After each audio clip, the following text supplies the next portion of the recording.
vosaltres heu d'anar repetint els dos últims versos de cada estrofa.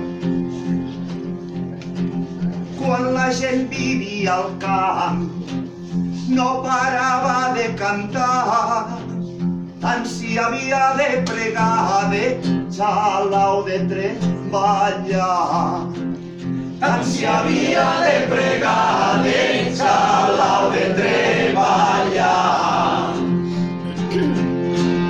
Però un dia va arribar la revolució industrial, que va créixer en perjudici de la cultura rural. Que va créixer en perjudici de la cultura rural. La gent no s'habituava a viure a la gran ciutat i enyorava els costums d'aquell camp abandonat. I enyorava els costums d'aquell camp abandonat. I un dia uns homes molt savis i carregats d'energies van recollir tradicions, jocs, refranys i melodies. Van recollir tradicions, jocs, refranys i melodies. Joan Amades apuntava costums d'allà i d'aquí, i Joan Moreira va escriure del folklore tortosí.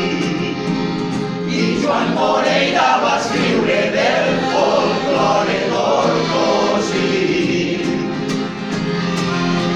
Gràcies a ells conservem moltes coses del passat que ens ajuden a conèixer més la nostra identitat.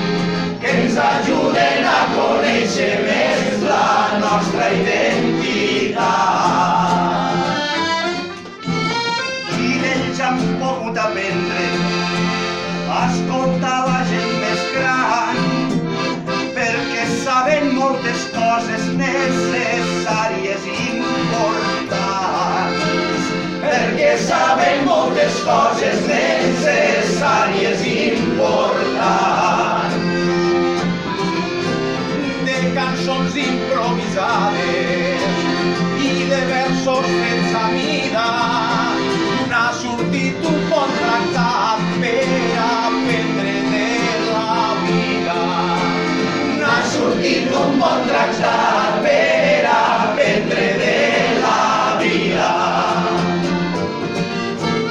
Mira si ho és important, mira si és cosa de savis, això de recuperar les cançons dels nostres avis. Això de recuperar les cançons dels nostres avis. Uns diuen que això es cantava, altres que si encara es canta. Uns i altres tenen raó perquè es cantava i es canta. Uns i altres tenen raó perquè es cantava i es canta.